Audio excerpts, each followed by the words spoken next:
नमस्कार, मी बाळकृष्ण बोने पाटील. आपण पाहतात NBY TV न्यूज. एक पाऊल प्रसिद्धीकडे. आज आपण आलेलो आहोत दाडेगाव येथे. मतदान सुरू आहे. परभणी लोकसभा मतदारसंघातील दाडेगाव या गावामध्ये सध्या मतदान सुरू आहे. मतदानासाठी भरपूर लोक येऊनही गेले आहेत आणि काही लोक अजून यायचे बाकी आहेत व सध्या पण मतदान सुरू आहे. आपण दाडेगावच्या सरपंचांना विचारूयात त्यांची मतदानाबद्दल काय प्रतिक्रिया आहे. सर, गावामध्ये सध्या किती मतदान आहे एकूण आपल्या? 1600 मतदानापैकी सर तुम्हाला काय वाटतं किती मतदान होईल आणि किती झालंय सध्या आणि किती बाकी? 60 ते 65% होईल असं वाटतंय मला आणि सध्या तरी 30-35% झाले.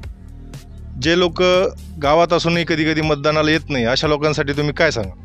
त्यांना सर्वांना असं आवाहन करतो की त्यांनी हे लोकशाहीचं मोठं पर्व आहे, याच्यामध्ये भाग घेऊन सर्वांनी 100% मतदान करावं. चालेल सर. तर आपण ऐकलीत दाडेगाव येथील सरपंच आप्पासाहेब गव्हाणे पाटील यांची प्रतिक्रिया.